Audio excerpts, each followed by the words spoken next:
যে শাবান মাস শুরু হয়েছে, এই শাবান মাস সম্পর্কে আমাদের বেশ কয়েকটি জিনিস আমাদের জানার আছে। তার প্রথম বিষয়টি হলো শাবান মাস, এই মাসটি হলো নফল রোজার জন্য শ্রেষ্ঠ এবং গুরুত্বপূর্ণ একটি মাস। এই শাবান মাসে নবী সাল্লাল্লাহু আলাইহি সাল্লামের জীবনে সবচাইতে বেশি নফল রোজা রাখতেন। সহিহ বুখারীতে আসছে এবং মুসলিমে আসছে, আম্মা জান আয়েশা রাদিয়াল্লাহু তাআলা আনহা বলেছেন, মা রাআইতু রাসূলুল্লাহ সাল্লাল্লাহু আলাইহি ওয়াসাল্লাম ইসতাকমালা সিয়ামা শাহরিন কাত্তু ইল্লা রমাদান। আমি নবী সাল্লাল্লাহু আলাইহি সাল্লামকে গোটা মাসের 30 দিন পুরা রোজা রেখেছেন, এটা কখনোই দেখি নাই রমজান ছাড়া। অর্থাৎ গোটা মাস রোজা রেখেছেন, এটা শুধুমাত্র কখন হয়েছে? রমজানে হয়েছে। ওয়ামা রাআইতুহু ফি শাহরিন আকসারা মিনহু সিয়ামান ফি শাবান। আর শাবানের চাইতে বেশি নফল রোজা রাখতে অন্য কোনো মাসে আমি ওনাকে দেখি নাই। এটা কে বলেছেন?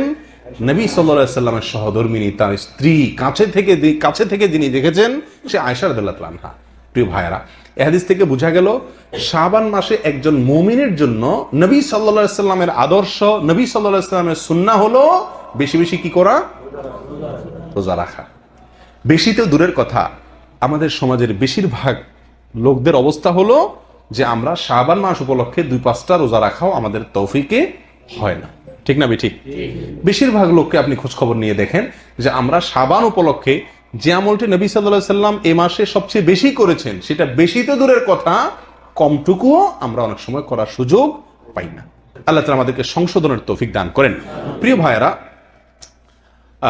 সুনান নাসাইর এক হাদিসে আসছে, উসামা ইবনে যায়েদ রাদিয়াল্লাহু তাআলা আনহু বর্ণনা করেছেন, তিনি বলেছেন নবী সাল্লাল্লাহু আলাইহি ওয়াসাল্লাম কি, ইয়া রাসূলুল্লাহ, লাম আরাকা তাসুমু শাহরাম মিনাশ শুহুরি মা তাসুমু মিন শাবান।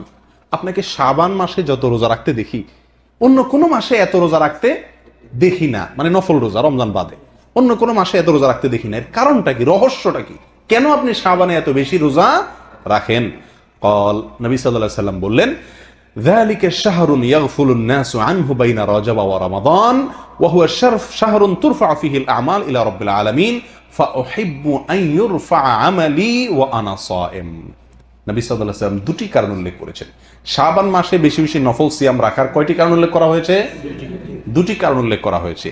নাম্বার 1, তিনি বলেন এই শাবান মাসটি এমন একটি মাস যে মাসে মানুষ গাফেল থাকে। কি থাকে ভাই? গাফেল থাকে, উদাসীন থাকে, অবহেলা করে কাটিয়ে দেয়, গুরুত্ব দেয় না আমলের ব্যাপারে এই মাসে। কেন? কারণ শাবানের আগের মাসটি হলো রজব মাস, যেটি সম্মানিত 4টি মাসের একটি। সম্মানিত মাস হওয়ার কারণে ওই মাসের মানুষ কেয়ার নেয় ইবাদতের ব্যাপারে, আমলের ব্যাপারে। আবার শাবানের পরবর্তী মাসটি আসছে যেটি, সেটি কি? রমজান মাস। এটি সকল মাসের সেরা মাস। ওই মাসে তো আলহামদুলিল্লাহ সব মুমিনরাই কম বেশ নেক আমল করার ব্যাপারে যত্নশীল থাকে, কি থাকে না? তো নবী সাল্লাল্লাহু আলাইহি ওয়াসাল্লাম বলছেন শাবান মাসটি মাঝখানে পড়ে গেছে, অর্থাৎ পরের মাসটি শ্রেষ্ঠ মাস রমজান, আর আগের মাসটি সম্মানিত 4 মাসের একটি রজব। মাঝখানে এই মাসটিতে মানুষ এক ধরনের অবহেলায় কাটিয়ে দেয়। এই জন্য নবী সাল্লাল্লাহু আলাইহি ওয়াসাল্লাম বলেন, আমি সেই জন্য এই মাসটিতে নফল রোজা বেশি করে রাখি। কেন? কারণ যেই আমলটি কেউ করে না, যার ব্যাপারে সবাই অবহেলা করে, ওই আমলটি করার গুরুত্ব একটু বেশি। একজন মানুষ, তাকে সবাই সালাম দেয়, হুজুর মানুষ, চেয়ারম্যান সাহেব, সবাই সালাম দেয়, এই লোকের সালাম দিলে সওয়াব হবে, কোনো সন্দেহ নেই। কিন্তু একটা লোক রোড ক্লিনার, গরিব মানুষ, তাকে কেউ সালাম দেয় না। এই লোকটাকে যদি আপনি গিয়ে সালাম দেন এই নিয়তে, এই উদ্দেশ্যে যে এই লোকটাকে কেউ সালাম দেয় না, আমি এখানে সালাম প্রতিষ্ঠিত করব, এখানে সালামকে আমি প্রচারিত করব, জিন্দা করব, তাহলে ইনশাআল্লাহ আপনি অতিরিক্ত সওয়াব পাবেন। ঠিক না ঠিক?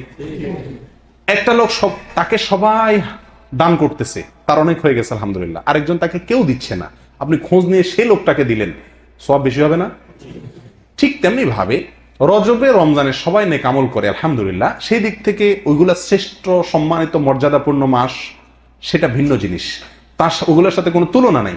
কিন্তু এই মাসটাতে যেহেতু সবাই গাফেল থাকে, এই জন্য এই মাসে নবী সাল্লাল্লাহু আলাইহি ওয়াসাল্লাম রমজান এই মাসে বেশি বেশি নফল রোজা রাখার চেষ্টা করতেন। কারণ সবাই যখন অবহেলা করে, ওই টাইমে তিনি গুরুত্ব দিয়ে আল্লাহ সুবহানাহু ওয়া তাআলার নৈকট্য অর্জন করার কি করতেন? চেষ্টা করতেন। অতএব প্রিয় ভাইরা, শাবান মাসটিতে নবী সাল্লাল্লাহু আলাইহি ওয়াসাল্লাম বেশি বেশি নফল রোজা রাখতেন। কেন? কারণ এই মাসে মানুষ কি করে না? ইবাদত বন্দেগীর দিকে খুব একটা মনোযোগ দেয় না। রমজানের সেমাই, চিনি, বেগুন, বেসম, ছোলা, বুট, খেজুর এগুলা কিনে নিয়ে ব্যস্ত থাকে, আমল ইবাদত খুব একটা করে না। নবী সাল্লাল্লাহু আলাইহি ওয়াসাল্লাম নফল রোজা রাখতেন। নাম্বার 2, দ্বিতীয় কারণ তিনি উল্লেখ করেছেন, ওয়াহুয়া শাহরুন তুরফাউ ফিহিল আমাল ইলাল্লাহ ইলা রাব্বিল আলামিন। এই মাসে আল্লাহর কাছে বান্দার আমল পেশ করা হয়, বান্দার আমল জমা দেওয়া হয়, বান্দার আমলনামা রিপোর্ট পেশ করা হয়। এখন আপনারা কেউ বলবেন, আমরা অনেক হাদিসে দেখছি সকাল সন্ধ্যা বান্দার আমলনামা ফেরেশতারা রিপোর্ট আল্লাহর কাছে পেশ করে। অনেক হাদিসে দেখছি বৃহস্পতিবার সোমবারে আল্লাহ তাআলার কাছে বান্দার আমলনামা পেশ করে। আবার এখানে বলতেছে শাবান মাসে আমলনামা পেশ করে। কতবার পেশ করে? যারা কোম্পানির চাকরি করেন তারা জানেন, রিপোর্ট, কাজের রিপোর্ট সাপ্তাহিক, ডেইলি, মাসিক, বাৎসরিক বিভিন্ন ফরম্যাটে দেওয়া হয়, ঠিক না বেঠিক? ডেইলি রিপোর্ট নেয় বস, সাপ্তাহিক রিপোর্ট নেয়, মাসিক রিপোর্ট নেয়, বাৎসরিক রিপোর্ট নেয় কি নেয় না? ঠিক তেমনি ভাবে ফেরেশতারা আমাদের ডেইলি রিপোর্ট দিয়ে থাকেন সকাল সন্ধ্যা, সাপ্তাহিক রিপোর্ট দিয়ে থাকেন বৃহস্পতিবার, আবার বাৎসরিক রিপোর্ট দেওয়া হয় এই শাবান মাসে। কথা বুঝে আসছে? তো নবী সাল্লাল্লাহু আলাইহি সাল্লাম বলেন, ফাউহিব্বু আন ইউরফা আমালি ওয়া আনা সায়েম, আমি পছন্দ করি, আমার কাছে ভালো লাগে যে আমার আমলনামা যখন, আমার রিপোর্ট যখন আমার মালিকের কাছে পেশ করা হবে, তখন আমি যদি রোজাদার অবস্থায় থাকি, তাহলে আমার রোজা অবস্থায় যদি আমার আমলনামা রিপোর্ট পেশ করা হয়, তাহলে মালিকের সুনজর আমি পাবো কি পাবো না? ভাই, আপনি কোন কোম্পানিতে কাজ করছেন, আপনার বস আসছে, আপনার মালিক আসছে হঠাৎ করে ইনভেস্টিগেশনে চেক করার জন্য, আপনি সবসময় কাজ করেন, কিন্তু যখন আসছে রিপোর্ট চেক করার জন্য ঘটনাচক্রে, তখন আপনি দেশে ফোনে এই মতো কথা বলতেছেন। ধরা খাইলেন কি খাইলেন না? মেজাজটা খারাপ লাগবে না? যে সারা বছর তো কাজ ঠিকই করলাম, আজকে বেটা আসছে চেক করতে আর তখন আমি কথা বলতেছি। এই জন্য যে কোনো লোক চাইবে কিনা, ভালো লাগবে কিনা যে আমার বস বা মালিক যখন চেক করতে আসছে তখন আমি হাড় ভাঙা পরিশ্রম করতেছি, ওই অবস্থায় এসে আমাকে দেখছে সে, এটা ভালো লাগবে কি লাগবে না? ঠিক তেমনি ভাবে একজন ইমানদার, তার কাছে এটা ভালো লাগবে যে শাবান মাসে আমার আমলনামা পেশ করা হচ্ছে, যেহেতু ফেরেশতারা রিপোর্ট পেশ করছেন, তাহলে এই মাসে আমি যেন কি থাকি?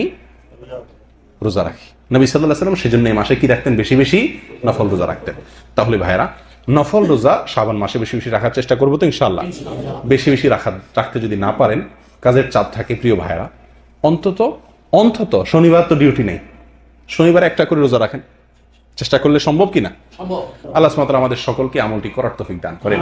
প্রিয় ভাইরা, শাবান মাসের একমাত্র নবী সাল্লাল্লাহু আলাইহি ওয়াসাল্লাম থেকে প্রমাণিত বিশুদ্ধ আমল হলো এ মাসে বেশি বেশি কি করা? নফল রোজা রাখা। অথচ এই বিষয়ে আমাদের সমাজে আলোচনা নেই বললেই চলে, আমলও নাই, আলোচনাও নেই। আল্লাহ তাআলা মাফ করেন আমাদেরকে। তবে শাবানের শেষের দিকে রোজা রাখা নিষেধ আসছে হাদিসে, শেষের দিকে। কথা বুঝে আসছে? শেষের দিনগুলোতে রোজা রাখার চাইতে শুরুর দিনগুলোতে, এখন থেকে এই সময়গুলোতে রোজা রাখার গুরুত্ব অনেক বেশি। আল্লাহ তাআলা আমাদের সকলকে তৌফিক দান করেন। প্রিয় ভাইরা, শাবান মাসে কেন নফল রোজা আমরা রাখবো বেশি? এর রহস্য কি? এর কারণ কি? দুটি কারণ তো উল্লেখ করলাম হাদিসের আলোকে। এর বাইরে আরো কিছু উপকারিতা, শাবান মাসের এই নফল সিয়াম রাখার কিছু উপকারিতা উলামা ইকরাম, মুহাদ্দিসিন ইকরাম উল্লেখ করেছেন। তার একটি হলো, এটি হলো অনুশীলন। আমরা গুরুত্বপূর্ণ কোনো কাজ করার আগে একটু রিহার্সাল করি না, প্রস্তুতি নেই না, যে আমাকে মূল চূড়ান্ত পর্ব শুরু করার আগে নিজে একটু প্রস্তুতি নিয়ে নেই, যাতে চূড়ান্ত পর্বে আমার কি না হয়, অসুবিধা না হয়। ঠিক তেমনি ভাবে রমজানের একটি মাস, সিয়াম সাধনার মাস আসছে। 30টি দিন আমাকে সিয়াম পালন করে জান্নাতের স্পেশাল গেট দিয়ে প্রবেশের অধিকার আমাকে আদায় করতে হবে, টিকিট নিতে হবে, ঠিক না? তো সেজন্য এই শাবান মাসে কিছু কিছু নফল সিয়াম রাখলে, কিছু কিছু নফল রোজা রাখলে কি হবে? আমার রোজার একটা অভ্যাস তৈরি হবে। তখন রমজানে গিয়ে আমি রোজা রাখতে কি হবে? সহজ হবে, ঠিক না বেঠিক? হঠাৎ করে রমজানে রোজা রাখতে গিয়ে আমার কষ্ট হতে পারে, না রাখতে পারি। সেজন্য এই মাসে রোজা রাখলে একটা প্রস্তুতি হয়ে যায়। এটা একটা উপকারিতা শাবান মাসে নফল রোজা বেশি বেশি রাখার। আরেকটি হলো, আমরা সকলেই জানি নফল যে সালাত, ফরজ যে সালাত আছে, এই ফরজ সালাতগুলোর বেশিরভাগ ওয়াক্তেই আগে এবং পরে হয়, আগে অথবা পরে কোনো না কোনো জায়গাতে আমাদেরকে শরীয়ত সুন্নত কিছু সালাতের বিধান রেখেছে, ঠিক কি না? ফজরের আগে 2 রাকাত সুন্নত আছে কি নাই? অতিরিক্ত এটা। জোহরের আগে এবং পরে আছে কি নাই? তারপরে মাগরিবের পরে আছে কি নাই? এশারের পরে আছে কি নাই? এই যে অতিরিক্ত সুন্নত সালাত আমাদেরকে পড়ার নির্দেশনা দেওয়া হয়েছে, পরামর্শ দেওয়া হয়েছে। এটা কেন? এটা হলো ফরজের পরিপূরক। ফরজের কি ভাই? ফরজকে পরিপূর্ণ করে। ফরজের ভিতরে কোনো ঘাটতি থাকলে সেটাকে কি করে? পরিপূর্ণ করে, আগে পরে নফল থাকলে। ঠিক তেমনি ভাবে অনেক মুহাদ্দিসিন ইকরাম, অনেক উলামা ইকরাম বলেন, রমজানের মূল ফরজ যে সিয়াম, তার আগে এই শাবানের কিছু নফল সিয়াম, আর তারপরে শাওয়ালের 6টা সিয়াম বা রোজা, এটা হলো আমার এই রমজানের রোজাকে পরিপূর্ণ করার জন্য অনেক বেশি সহায়ক, অনেক বেশি উপযোগী। কথা বুঝাচ্ছে ভাই? এটা আরেকটা কারণ। আর মূল কারণ যেটা, সেটা তো হাদিসে বর্ণিত হয়েছে, এ মাসে মানুষ উদাসীন থাকে, সেজন্য আমরা আমল করার চেষ্টা করব। এ মাসে আল্লাহ সুবহানাহু ওয়া তাআলার কাছে আমার আমলনামা পেশ করা হয়, সেজন্য আমি রোজা রাখবো, যাতে রোজা অবস্থাতে আমার আমলনামা পেশ করা হয়। ঠিক আছে ভাই? আল্লাহ তাআলা আমাদের সকলকে আমলের তৌফিক দান করেন। এমন একটা মাস যেটা নফল রোজার জন্য আদর্শ মাস। নবীজি সাল্লাল্লাহু আলাইহি সাল্লাম শাবান মাসে যত রোজা রাখতেন, অন্য কোনো মাসে এত রোজা রাখতেন না। রমজান তো পুরো মাসটাই রোজার মাস, সেটা ওইটা বাদ রেখে যদি চিন্তা করা হয়, তাহলে অন্য 11 মাসের মধ্যে নবীজি সাল্লাল্লাহু আলাইহি সাল্লাম সবচেয়ে বেশি রোজা রাখতেন, নফল রোজা রাখতেন যে মাসে, সেটার নাম কি? শাবান মাস। সেই মাসটা আমাদের একেবারে দোরগোড়ায় চলে আসছে। এই জন্য শাবান মাসের করণীয় হলো সাধ্য অনুযায়ী বেশি বেশি নফল রোজা রাখা। সাধ্য অনুযায়ী বেশি বেশি নফল রোজা রাখা। আর কিছু পারেন আর না পারেন, সোমবার বৃহস্পতিবার রোজাগুলো রাখেন, আইয়াম বীজের চাঁদের 13, 14, 15 এই 3টা দিনের রোজা রাখেন। এর বাইরে পারলে 1টা-2টা রোজা হলেও রাখেন, কারণ নবীজি শাবানের পুরো মাসই প্রায় রোজা রাখতেন। একাদিসে আসছে কানা ইয়াসুমু শাবানা ইল্লা কালিলা, নবীজি শাবানের কয়েকটা দিন, শেষের দিনগুলো বাদে প্রায় সবগুলো দিন রোজা রাখতেন। সেখানে আপনি 1টা-2টা রোজা হলেও রাখার চেষ্টা করেন। এটা হলো শাবান মাসের প্রধান আমল। এছাড়া বাকি রুটিন আমল যা আছে তা, অন্য মাসে 5 ওয়াক্ত নামাজ আছে, এই মাসে 5 ওয়াক্ত নামাজ আছে, অন্য মাসে যা যা আছে এ মাসেও তা আছে। এ মাসে এক্সট্রা বলতে একটা জিনিস আছে, সেটার নাম হলো নফল রোজা বেশি বেশি রাখা।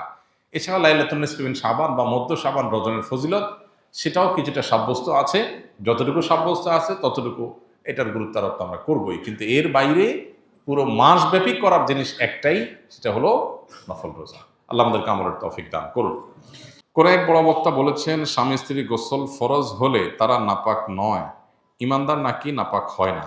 নামাজ পড়ার আগে গোসল করে নামাজ পড়তে পারবে, তার আগে সব কাজ করতে পারবে। আমার প্রশ্ন হলো, গোসল ফরজ হয়ে গেল, কিন্তু তারা ফরজ গোসল না করে মারা গেলে কি তারা জাহান্নামী হয়ে মারা যাবে?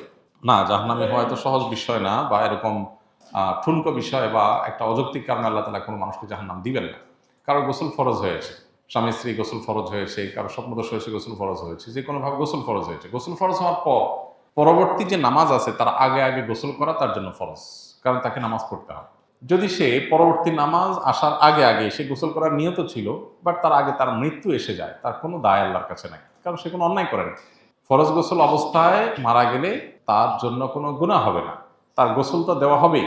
তার নামাজের জন্য গোসল করা লাগতো, সে নামাজ আসার আগে দুনিয়া থেকে সে চলে গেছে, তাহলে ওই দায়ও আল্লাহর কাছে তার আর নাই। হ্যাঁ, যদি এমন হয় নামাজের ওয়াক্ত হয়েছে, ওয়াক্ত অনেকখানি চলেও গেছে, সে অবহেলা করছে, অলসতা করছে, গোসল করার নিয়তি নাই, নামাজ পড়ার নিয়তি নেই, তাহলে তা দায় আছে। আর এর বাইরে এই যে যেটা বলেছেন যে মুসলমান কখনো নাপাক হয় না, না, মুসলমান পাক নাপাক সবই হয়। মুসলমান হলে একেবারে ওই যে খ্রিস্টানদের মতো, যে আমরা খ্রিস্টান, তা খ্রিস্টানরা মনে করে যে তারা খ্রিস্টান হয়েছে, তাদের কোনো পাপের দায় নিতে হবে না, তাদের সমস্ত পাপের দায় তাদের নবী নিবে, এরকম একটা বিশ্বাস তাদের মধ্যে আছে, যার কারণে তারা কোনো পাপ করতে চিন্তা করে না, যা খুশি তা করে। কারণ তারা মনে করে তাদের নবী ঈসা আলাইহিস সালাম, তারা মনে করে যে তিনি শূলে চড়ে মৃত্যুবরণ করেছেন, তার উম্মতের পক্ষ থেকে সকল দায় তিনি নিয়ে তিনি দুনিয়া থেকে চলে গেছেন। এটা ভুল কথা। কোরআনে আল্লাহ বলেছেন যে আল্লাহ তাআলা ঈসা আলাইহিস সালামকে আল্লাহ জীবিত রেখেছেন এবং তাকে উপরে তুলে নিয়েছেন, বার রাফাহুল্লাহ। তো এই জন্য মুসলমানদের মধ্যে কেউ যদি মনে করে মুসলমান কখনো নাপাক হবে, এটা ভুল বিশ্বাস। অবশ্যই নাপাক হবে, কোরআন হাদিসে বড়ি বড়ি আয়াত এবং হাদিসের প্রসঙ্গে আছে। কেউ বললে এটা তার মূর্খতা ছাড়া কিছু না, যদি এইভাবে কেউ বলে থাকে। আমি মেহেদি হাসান সাকিব, যশোর মনিরামপুর থেকে। আমার প্রশ্ন হলো, আমি নিয়মিত নামাজ পড়ি, কিন্তু আমার পড়া দেখে মসজিদে কিছু মুরব্বী মজা করে, ঠাট্টা করে, কারণ আমি বুকের উপরে হাত বাঁধি। এখন যারা বা যে মুরব্বীগুলো আমাকে নিয়ে মজা বা ঠাট্টা করে, তারা কি অপরাধ করছে না? তাদের ব্যাপারে কিছু বলুন। ভাই, আমরা হাত কি নাভিতে বাঁধবো না বুকে বাঁধবো, এটা নিয়ে ওলামাদের মত পার্থক্য আছে। হানাফি মাযহাব অনুযায়ী নাভির নিচে হাত বাঁধবে, আর অন্যান্য ওলামা ইকরামের অনেকেই বুকে হাত বাঁধার কথা বলেন। এই উভয় মতের সপক্ষে একেবারে সুস্পষ্ট এবং একেবারে বিশুদ্ধ দলিলের পরিমাণ খুবই কম। এই বিষয়ে যদি আপনি বিস্তারিত জানতে চান, তাহলে সেক্ষেত্রে ডক্টর আব্দুল্লাহ জাহাঙ্গীর রহমানুল্লাহ খুব একটা ছোট্ট বই লিখেছেন, এবং উনি যেহেতু হাদিস বিভাগের প্রফেসর ছিলেন ইউনিভার্সিটিতে, হাদিসগুলো অ্যানালাইসিস করে তিনি লিখেছেন সালাতে কোথায় হাত বাঁধবেন, ছোট্ট বই। এটা পড়লে আপনার কাছে ধারণা পরিষ্কার হয়ে যাবে। এইটাকে কেন্দ্র করে যদি কোনো তরুণকে বা কোনো মানুষকে বুকে হাত বাঁধে এই জন্য তাকে নিয়ে ঠাট্টা বিদ্রুপ করে, তাহলে অবশ্যই অন্যায় করছে। কারণ যিনি বুকে হাত বাঁধছেন তিনি ওলামাদের ইস্তেহাদের উপরে, কিছু হাদিসের উপরে ভিত্তি করে তিনি আমল করার চেষ্টা করছেন। তো এইটাকে বিদ্রুপ করা, মানুষটা কি কখনো বেনামাজিকে নিয়ে বিদ্রুপ করেছেন? দুর্ভাগ্য আমাদের, বেনামাজিকে নিয়ে বিদ্রুপ হয় না, কিন্তু বিদ্রুপ হয় কাকে নিয়ে? নামাজের বুকে হাত বাঁধলে। এটা খুবই দুর্ভাগ্যজনক ব্যাপার যে আমরা সমাজে অন্য মতের মুসলমান ভাইদেরকে সহ্য করতে পারি না। সাহাবীরা কিন্তু সহ্য করতেন। ১৫০০ বছর আগে সাহাবীরা এতটা উন্নত ছিলেন চিন্তা চেতনায়, মন মানসিকতায়, যে ভিন্ন আরেকটা মত দেখলে তারা সহ্য করতেন। বাট আমাদের মধ্যে এটা কমে গেছে, খুবই দুর্ভাগ্যজনক একটা বাস্তবতা। তবে সেই সাথে আমাদেরও খেয়াল করা উচিত সবারও, যারা হয়তো হাম্বলি ফিক ফলো করেন, হ্যাঁ, অথবা তিনি কোনো বিষয়ে ভিন্ন মত পোষণ করেন, তার মত প্রকাশ বা তার আমলটা যেন আরেকজন মানুষের বিশেষ বিরক্তির কারণ না হয়। এটা তারও খেয়াল করা দরকার। যে কোনো একটা নফল আমল যদি হয় বা সুন্নাহ আমল যদি হয়, যেটা আরেকজন বিরক্তির কারণ হতে পারে, তো সেটা যদি খুব বাজে একটা পরিবেশ তৈরি করতে পারে, তো আমি কেন নিজেকে এই বাজে পরিবেশের মুখোমুখি করতে যাব, সেটাও খেয়াল রাখা দরকার। আর কোনোভাবেই ভিন্ন আমল দেখলে সেটাকে বাঁকা চোখে দেখা, ঠাট্টা বিদ্রুপ করা, বিরুদ্ধাচরণ করা, এটা অবশ্যই অন্যায় এবং গর্হিত, সে যেই করুক না কেন, যেই